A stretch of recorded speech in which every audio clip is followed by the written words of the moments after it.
Goosebumps is rated Y7 because it may be too spooky for kids.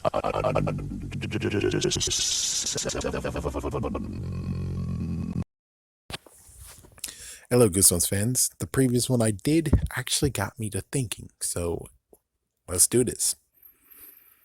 Which makes sense. It makes perfect sense. It actually puts everything together. Let's just do some good examples.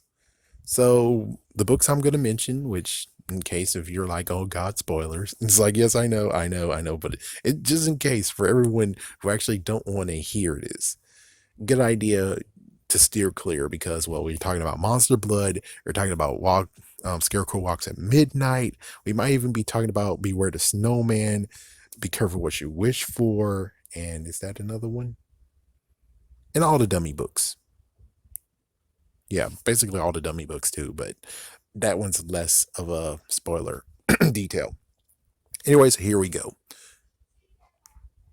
Hopefully you didn't hear that. First things first is Monster Blood. This is a good one because I was trying to fight all this whole entire time, and it's like, but I don't have to because every single spell that was ever done in Goosebumps was proximity, a proximity spell, aka it's all right. So Monster Blood. Um, Sarah Beth, I think that was the right one. She put the spell on the toy to straight up just kill Evan. So the debate is the fact of where, oh, she put a spell on it. That means every single Monster Blood around the world, every single can has a friggin' spell on it. And previously I was like, well, that's not true because I think it actually deals with Evan itself. So instead of actually we believe it's the toy that got the spell, it was actually Evan touching it that actually got the spell. So yeah, that works out. Even though I wish I could say proximity, and that means that, yeah, but it's like proximity, she did the spell on the can, then it expired, then you get a brand new can, and that actually is able to do the same thing as the other one. What the frick? Yeah, but well, we don't really have any accusations of the new can actually works. We assume that that can actually did something, but what if it turns out that it didn't? I mean, we don't really have evidence that is new, and until someone can actually tell me you're an idiot, the third book did have the new canister of Monster Blood. Thank you for finally telling me that, but it's like, yeah, but I'm pretty sure they actually had the old canister, just like in Return to Horrorland, which this is not a spoiler. It turns out that Evan's on TV and he's holding the Monster Blood and playing with it, and nothing's happening. I believe that that one actually is the original canister. Now, as for what's going on with the new canister, we don't really know. I don't know if he actually used it or not, or they just decided to be like, oh, we're using an old canister of it just because. But I'm pretty sure if they're using the old canister, why would they think something will happen? So it might have to actually be the new canister. Either way, the thing is that I'm pretty sure it's most likely Evan that actually has this issue. Evan has a curse on himself, and that curse will never go away, question mark. It's like, yeah, unless he doesn't get any new Monster Blood cans and it has expiration dates on it. So that most likely how it works out. Of course, lots of people are going to be like, oh, well, what about the other times? Because Evan's not in all of them. And then it's like, yeah, well, we're not going to get to that point. I already made a video on that some years ago. Check that one out. Now we're into Night of Living Dummy. All those books. It's proximity. It's definitely proximity because if they said the words, and that should have been everywhere, everything turns freaking alive, or everything that's made by a certain dude. But since it's proximity, if it's like in the whole entire area, and it's a small area, I think it only expands in a house length. So that means that first floor, second floor, you're affected. Attic, third, fourth floor, third floor, fourth floor, fifth floor, sixth floor, all those floors, they don't get affected by it. Crazy, huh? What about the scarecrow walks at midnight? He read the words, oh my gosh, they're alive. Good Lord.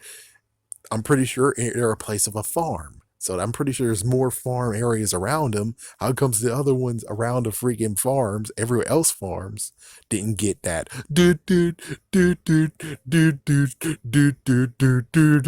And I'm pretty sure as soon as they find out Stanley's involved with that, everyone who's around the area that having that same issue and they find out it's Stanley, he will have some freaking words to deal with all those people around here. So I'm pretty sure, yeah, that was a proximity. That means within the whole entire farm, those scarecrows got affected.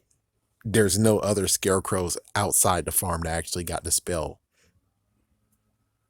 Careful what you wish for. Same exact deal here, which the only thing that actually just have to touch upon is the fact of, well, yeah, we can go with the ending, but the ending, that doesn't matter because you cursed a person. But as for the whole thing of getting everyone to, sorry for the spoilers, but disappear, well, that's proximity, which means that whole entire city, everyone's gone. But that's just the whole entire city. It wasn't the whole entire world. See? Proximity. So in this whole entire thing, when it comes straight down to it, all the spells that were Goosebumps related were proximity. Means that there's only a decent amount of range that that spell actually will get cast to and will affect. So isn't that cool or what? So it's like, yeah, as long as you stay a decent mile away or so, you won't be affected by the spell. Isn't that awesome? It's like, yeah, oh yeah, I forgot about Beware the Snowman. Same exact deal. They enchanted a snowman and no other snowman was enchanted, question mark. Yeah, it's like it's only when, yeah, I know, sorry, but still it's like it's only when Conrad was like, hey, I'm calling my snow mafia, show yourselves. That's the only time that happened. But other than that, yeah, I'm pretty sure when it comes to all the spells Goosebumps related, they're all proximity. Yeah, it's like they only have like a certain amount of range. So that helps when it comes to the monster blood, doesn't it? It helps a lot. It's like, yeah, you can't really say anything anymore because that's proximity. That's why there was no reports of monster blood because, well, it only affected one can or one person got cursed. That's it. So everyone else doesn't have that issue except for the spin-off short story I read, which brr, not to mention the fact that we were like, oh, but monster blood for breakfast. It's like there's two options. Option A, Kermit's a freaking mafia boss now, and he knows how to freaking make monster blood and do whatever he wants it to do. Or B, this is universe 2. And it's like universe 2 has different rules than universe 1. Universe 2 erased what happened in universe 1, the original universe, where it's like, oh, well, here's monster blood 1 got enchanted, dot dot dot, yada yada yada. Then we actually, that doesn't work now. It's like, yeah, for universe 2, it's like the original monster blood book and monster blood for breakfast. Oh boy, that's gonna be a lot to deal with when it comes to talking about it in universe 2 form. Universe 1, it's fine. That's easy. That's doable. Universe 2 is like, well, Kermit doesn't exist. So how do you explain all of it? It's like, oh my God, help me. Help me. Anyways, there you go. Have a scary day. Have a scary night.